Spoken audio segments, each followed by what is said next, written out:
Well, look, man. Obviously, so can you kind of break down?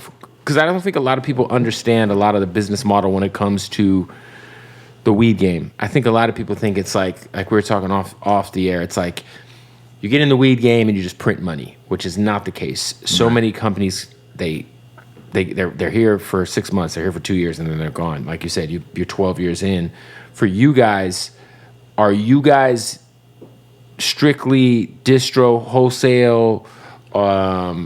You guys don't have a dispensary license, do you? Yeah, so my company got a bunch of layers to it. You know what I'm saying? Because you guys are in a lot of markets. Yeah, we're in a bunch of markets. I think we're in like 10 markets total, in a variation of different like ways, right? So for the Viola brand, we have cultivated or operated in California, Oregon, Michigan, and Colorado.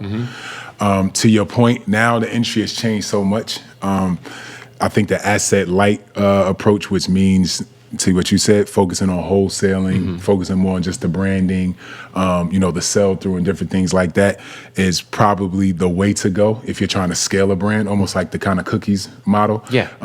But even that's difficult because then you got to have a hell of a procurement team and make sure like the quality control is right. Quality control is the main thing, right? It's everything, right? But so either way, it's very difficult both ways, right? We also have started opening up some retail locations through a like sister company that we have called Village. So Viola owns a percentage of Village, and all of the Village locations are named Viola. So we have. So you guys do have storefronts. So we have two. We have two in Missouri. Okay. We have two in Illinois about to open up. We have one in Jersey. We're about to open. We're about to open one up in Maryland. We hope to get something going down in Florida. And then also New York. We're working on New York currently. Is it crazy for you to go to New York as a kid from the East Coast and see how open the weed? Like, have you been in New York City recently? Yes, of course. It is like the craziest shit I've ever seen. It's like people think like it's federal legalization. People think like California's like everyone's out here smoking weed. No, you go to New York and you're just walking in the park and there's a bunch of dudes with fold-up tables selling drugs. It's crazy. Near cops. Or you go to the store to buy a juice and a sandwich, and the guy behind the back, he's got all kind of weed and shrooms and shit. It's fucking wild. Yeah, New York and is it happened the Wild like Wild this. West. New York is definitely the Wild Wild West. They decriminalized, and everybody just is taking NYPD advantage. just don't care. They're just like, hey, do your thing. At the end of the day, Which is good. It's prohibition, which right? Is great. Yeah, which sometimes you gotta take advantage. It's just of wild moments. to see the like contrast. Yeah, it's crazy. To your point, like I remember there was a point, like you said, you rolled through the city. I remember one time I had got some weed in New York and I was still playing, but it's the summertime, and I got pulled over. And I just picked up a couple ounces from somebody, and it would have my whole car stinking.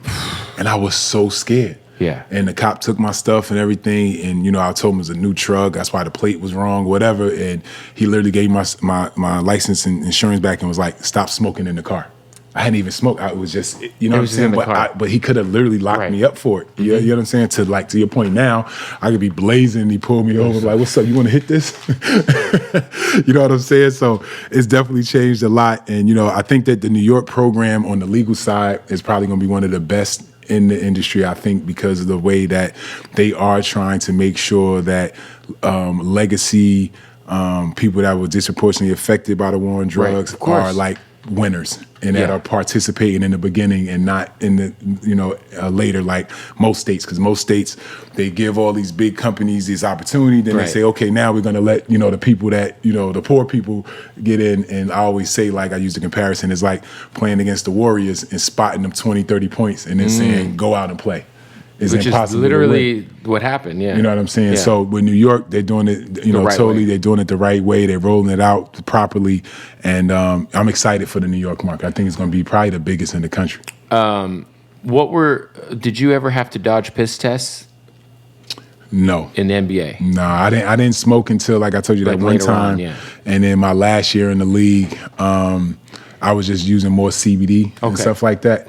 I always wanted to keep my record clean just in case. Because, they say they don't keep tabs on all that stuff, but they do. You know what I'm saying? And then you get like a stigma on you that's like kind of unfair. Because then they talk about it on a Sports Center. It's like, who cares? It's weed. It was weed. Like, and especially now, it's now okay. And then, they allowed it in the bubble out of nowhere. Right. You had one of your facilities be legally raided in Detroit, right? Correct. So can you give me a breakdown what happened there? Yeah, so pretty much, you know. And how long ago was this? This was, I think, 6 years ago now. Okay.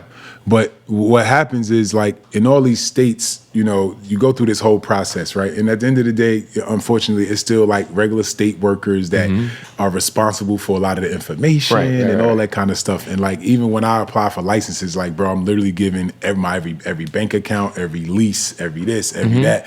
Like, all these different states, these people have all my information, bro. Like, crazy, all yeah, of yeah. it. You understand what I'm saying? Yeah. So you go through that whole process, and you know, you get these permits, you get all these different things to operate, and you know, certain things happen. So what happened for us was, you know, someone jumps off the bridge. Our facility is right next to the Ambassador Bridge that goes from Detroit into Windsor, Canada.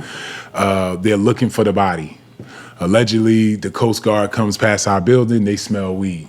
They call the city or the police. The police call the city. The lady at the city who's in charge is on vacation, so they talk to like her assistant. Who doesn't know what the fuck's going on? Doesn't know. Looks at the paperwork. Oh, I don't have that address anywhere on any files. The gang unit exercises a warrant on the building. The gang unit. Gang unit. They come in. They dress regular. So I'm at home. My aunt calls me and she says, "I think we're getting robbed." I look on the camera. And everybody got on regular clothes, bro. So I'm like, oh shit, y'all. So I'm like, you know the procedure. Go lock yourself in the back. Right. I'm looking on the camera. She's still looking on the camera because the camera's in that back room. Then we see a paddy wagon that comes by that says Detroit Police. So I'm like, oh, auntie, it's the police. Cool. You got all the paperwork. Just go open the door. At this point, they're ramming the door. She opens the door before they have to bust it down. And she's trying to give them the paperwork, and all I see on the camera is just an AR go to her face, and the paperwork fall, or whatever. So they back her into the door, and they all running through the door. They ramming the other door down on the other, and just still ramming. And then, like, literally 3 minutes later, the cameras is cut. So now I can't see anything. Oh, man. So now I'm nervous as hell, you know, thinking like, what happened? Yeah. Like, you know, I'm still me. Right. I don't want to go to jail. Right. You understand what I'm saying? And long story short, man, it was just some mix-ups at the city level, and you know, they had to let everybody out. Did they pay for any of the? Did they damage your shit? They damaged all of our shit. They took all of our equipment. What they did was they put us on the news that night with our address, 4473 West Jefferson Avenue, and they left the warehouse open. So allegedly, someone comes in there with equipment that know how to take down lights and know how to take HVAC off the roof, and they just completely wiped us out over 2 days because it took me 2 days to get there. You know what I'm saying? By the time I got there, my warehouse was empty. Well, you know, they say this about Detroit. They will gut a house out there. They'll take the copper out that motherfucker. Detroit is known for that shit. Like, if you got a house in Detroit and it's not occupied, good luck. Bro, but to get all my shit, like, you needed ladders, you needed, like... Oh, it was probably the police. It was probably, like, one of the cops' cousins. Yeah, bro. They got us, bro. So it's probably... So whoever out there got our equipment and we started your grow and all that, y'all can send us a little thank you or something, man, because, you know, they got state-of-the-art equipment, bro. Oh, so they took all the equipment. They took everything. Were you able to sue? We're in a lawsuit still after all this time. Jesus. And still, you know, they have like this immunity because they're police. It's all bad, trash, bro. Yeah. How much frustration do you have dealing with weird? Listen, man, the marijuana industry is full of a lot of weirdos. Yes, sir. Very much guys not of the culture, guys who never were involved in weed in their life. Corporate dudes. I mean, I've dealt with it a lot where I'm just like, these are the fucking weenies that are making decisions at some of these companies. And then that's when you see like certain like brands like fall off, or even like dispensary brands that are like really big brands, but it's like a bunch of weirdo like, you know, VC guys running them. Like for you being a guy who, you know, obviously cares about the plant, cares so much about this, like the benefits of weed and just the culture and all that shit. Like, is it frustrating dealing with some of the weird shit that you have to deal with? Because I talk to Berner about this shit all the time. Berner deals with a lot of weirdos. Yeah. You know what I'm saying? It's very frustrating, but it's just part of the business, bro. Like, you know, we're still pioneering the industry.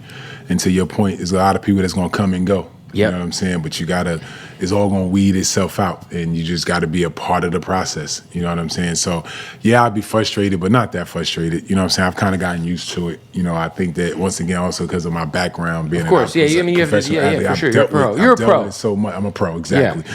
So for me, I guess it doesn't bother me as much. But to your point, yes, there's a lot of weird shit going on in the industry, a lot of weird people in it. And like I said, bro, we'll see how long it takes to wean it all out, but it's gonna be a while. How many shelves are you guys on? We're in California. Yeah, in Cali. Or so in Cali, so we've went to approach like small batch product or whatever. Right. So we're in probably about 25 stores. Okay. Yeah. What's the biggest market for Viola? Right now it's Michigan. Michigan's booming. Yeah, Michigan, and then I would say second is Florida. Oh shit! Yeah, we did a partnership with a company called Flowery that's booming. Dope. And then so what I like about what you're doing is like introducing new strains, new partnerships. Have you? Because I know you did Berner's Roundtable. No, I haven't done Berner's. Or you guys did an interview or something at? No, I haven't done on his set. It's on YouTube. I watched it. Me and Berner? Yeah. Did I? Maybe I did. I mean, I smoked that much. It's just like it was probably like 5 years ago, 4 or 5 years ago. I did an interview with Berner Notch. I don't know if it was an interview. It was you guys chopping it up. I've done some like Zoom stuff with him during like bro. Maybe am I tripping? Hold on, let me see. Because I swear to God, I thought I saw this. I thought you were sitting. Oh, I know what he's talking about. I did at right here. At Berner interviews Al Harrington. Let me see. Oh yeah, that was way back in the day. You're right. We did that right here on Sunset. You're right. I know I'm not crazy, dog. On Sunset. You're right. I forgot. I was gonna say, like, have you got any advice from a guy like Byrne in terms of like he's done such a good job of like building out like the franchise model on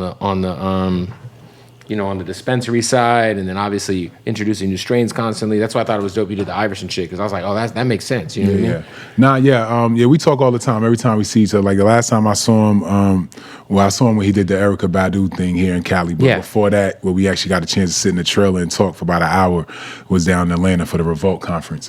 But yeah, so he's always just giving me his perspective, what's going on, and the one thing that I would say like is consistent every time we talk is all about the quality of the weed. Always. You know what I'm saying? He like, we find good weed, make a cool bag, it'll sell. Yep. You know what I'm saying? And like kind of keep it simple, stupid kind of vibe. You know 100%. So, big shout out to Berner, big shout out to what he's done.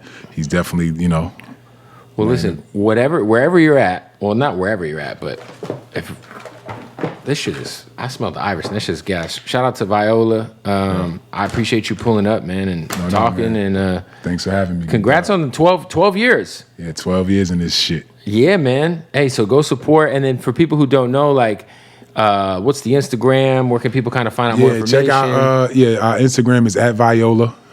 We also have some other tags outside of that, but go to @Viola first, it'll get you there. ViolaBrands.com is the website. And if you want to get some of this cool ass fire, y'all got the ill merch. Yeah, go to ViolaGoods.com. We got a bunch of new shit dropping over the next couple weeks. We got sneakers. We did a collab with Cool Kai. We're doing a collab with Lambo Keem on some merch, on some t-shirts and hoodies. You know what I'm saying? So go check it out, bro. Boom, my guy Al Harrington. Appreciate you pulling up, bro. Yes, sir. Thanks, Glad bro. we got to make it happen. Yes, sir. Boom.